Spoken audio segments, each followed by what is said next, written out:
Assalamualaikum warahmatullahi wabarakatuh. Waalaikumsalam. Mungkin saya saat ini akan bercerita eh, tentang awal mula berdirinya ataupun adanya kopi Bikla dengan merek Bikla. Dari merek Bikla itu sebenarnya adalah singkatan dari Barokah Ibrahimi, Kopi Lereng Argopuro. Ada dua filosofi yang sebenarnya kita ingin angkat. Jadi filosofi barokah. Bagaimana kita meyakini bahwa apa yang sebenarnya terjadi adalah karena kebesaran Allah. Dan nilai-nilai barokah itu yang sebenarnya harus kita yakini itu pasti ada.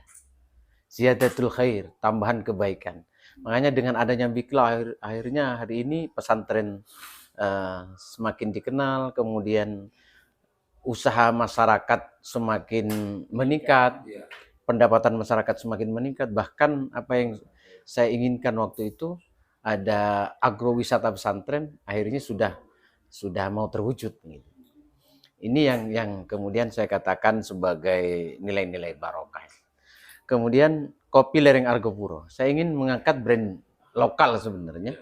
Bagaimana Jember ini bisa dikenal oleh seluruh dunia. Dan alhamdulillah lewat barokah Bikla akhirnya Jember jadi dikenal. Ketika orang ngomong soal Argopuro pasti terkooptasi adalah soal Jember, Pak. Nah, sementara kopi lokal yang ada selama ini masih belum banyak bersuara.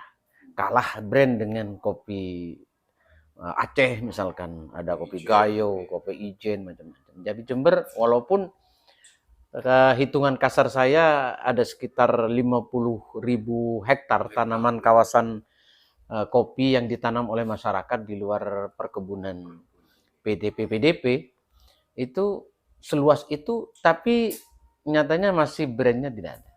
Dan alhamdulillah hadirnya Bikla sekarang brand kopi Jember, apalagi ditambah dengan Pak Bupati kita yang mendorong bahwa Jember adalah pusatnya kopi Robusta terbaik di Indonesia.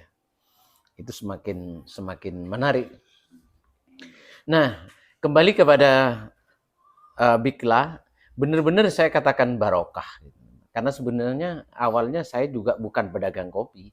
Walaupun saya pribadi memiliki keinginan suatu ketika saya harus membuat produk jadi. Karena Indonesia ini jujur harus kita akui kurang pandai membuat produk. Awalnya di 3 tahun terakhir kemarin. Dan alhamdulillah sudah didorong untuk bagaimana buat produk. Udah mulai pinter.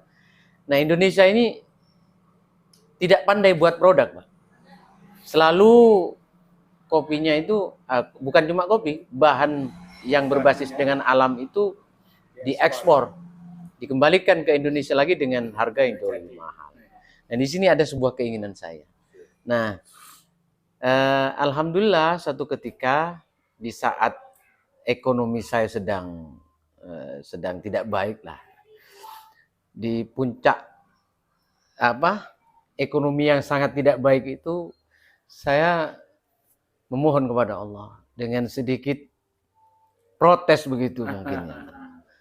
Jadi satu saat saya ada di depan masjid punya keinginan untuk tanam bunga. Karena terlihat kumuh apa macam-macam. Nah, saya ingin nanam bunga begitu. Nah, di saat itu bukan tidak ada uang sih, tapi tidak cukup untuk beli bunga. Jadi saya protes sama Allah, ya Allah, saya ini pejuang, Gusti. Kenapa engkau melaratkan hidup saya gitu. Ya, dalam tanda kutip protes. Jadi tolong rubah kehidupan saya ya Allah, ekonomi saya ya Allah. Akhirnya setelah itu kurang lebihnya 3 bulan dari saat itu, ada tetangga saya ini berikan saya 10 kilo kopi luwak perintil. Oh, kopi luwak. Ya. Tolong jualkan. Dihargai berapa? 50.000. Iya sudah taruh, nanti tak tawarkan. 2 bulan saya tawarkan, tidak laku-laku Pak. Nah, akhirnya setelah hari raya, saya upload di Facebook. Saya upload, 2 hari kemudian saya ditelepon Nyai. Mam, Nyisa iya As'ad. Mam, kok beli kopi nih dalam bahasa Madura? Saya mau beli kopinya. Yang enak itu 5 kilo. Yang biasa-biasa itu 10 kilo. Terus nanti kalau mau ke pondok, saya juga bawakan bubuk lah. Kalau mau ngirim anak ke pondok. Singkat cerita saya bawakan. Saya bawakan pakai dus ya, sudah ada karu-karuan sudah. Ya, bukan pedagang kopi. Nah, nyampe di depan Nyai, sowan saya. Ini Nyai kopinya yang enak. Berapa kilo? 5 kilo. Yang ini 10 kilo. Yang ini yang dikasih, yang ngumpulkan dari wali murid, dari wali santri, itu ada sekitar 25 kilo. Ini yang dikasihnya, ini bubuk. Oh iya, berapa kan? Nah, karena saya tidak ada harga yang baku waktu itu, selain saya juga tidak tahu harga kopi itu berapa. Saya bingung. Sambil HP coba untuk kalkulator. Katanya Nyai, boh, mak boh ada tukang kopi tak tahu keregen kopi. Nah, akhirnya ya bukan tidak tahu harganya kopi, karena memang tidak ada harga kopi yang pas waktu itu. Nah, akhirnya saya beranikan diri, saya mau jual berapa? Tidak enak, ini guru saya, maksud saya. Tapi bagaimana kopi ini dijual murah, kulakannya saya 50.000, mau dikasihkan orangnya berapa? Akhirnya saya beranikan diri, bilang ke Nyai, 1.300.000 Nyai. Nah, sama Nyai, oh iya, ada apa-apa ini, dibayar saya, sama Nyai, 1.300.000. Nah, dari uang itu kemudian berkembang. Ini yang saya sebut barokah. Begitu. Jadi uang itu sebagian saya belanjakan lagi, sebagian ada yang disimpan oleh istri di dompetnya. Tak bilang tabarukan sama Kiai As'ad. Kiai As'ad itu pernah dikasih uang sama Syekhona Khalil Bangkalan. Jadi uangnya di kosot begitu. Ayo panggil saudaramu, sepupu-sepupumu gitu. Yang dolar, yang yen, yang macam-macam itu. Nah, tak suruh panggil begitu. Nah, dari situ Nyai itu Masya Allah. Maksimal seminggu sekali Nyai pasti telepon saya. Mam, nyambi boleh kok kopi nanti. Bawakan lagi saya kopinya. Duh, saya kan tidak enak. Duh, kopinya mahal Nyai. Boy, iya ada apa-apa katanya.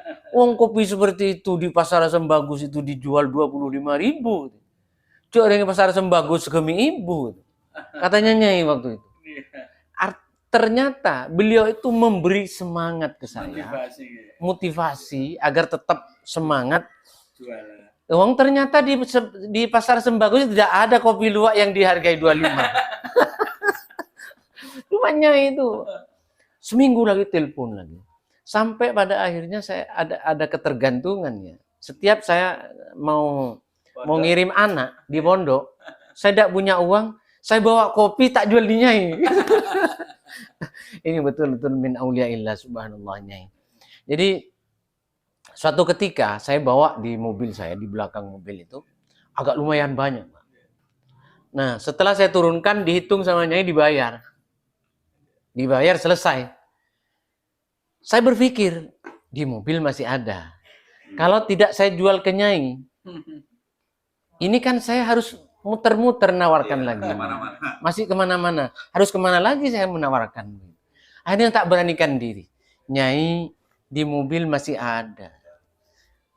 Nyai jawabnya, Mbok, marah petoron. Kan kok mau tak cukup, saya utang. Nah itu. Jadi kalau saya tidak cukup uang, ya hutang saya. Ternyata itu isyarat. Di awal produksi, dari 5 kilo, 10 kilo, sampai pada hari itu kami juga akan memproduksi setengah kintal, 50 kilo. Tidak nemu barang. Jadi mau beli tidak nemu barang. Jangankan ngutang, mau beli tidak nemu barang. Ini karena lagi-lagi barokah. Isyarahnya ini. Tapi kok muntan di EPC utang. Itu ternyata benar.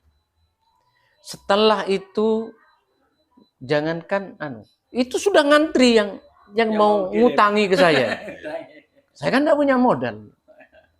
Ngantri yang mau naruh barang di tempat saya. Waktu itu kan prosesnya cuma di sini.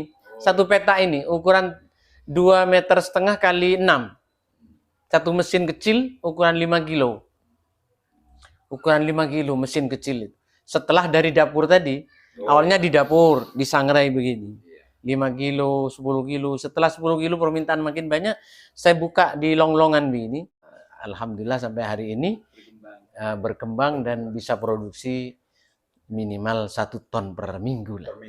Dan tentu saja harapan kami doa dari seluruh sahabat-sahabat dan kawan-kawan semuanya, mudah-mudahan satu saat saya bisa produksi 10 ton per hari. Amin. 10 ton per hari. Insya Allah. Dan semuanya insya Allah untuk alat perjuangan li'ilai kalimat-kalimat Allah. Untuk pesantren,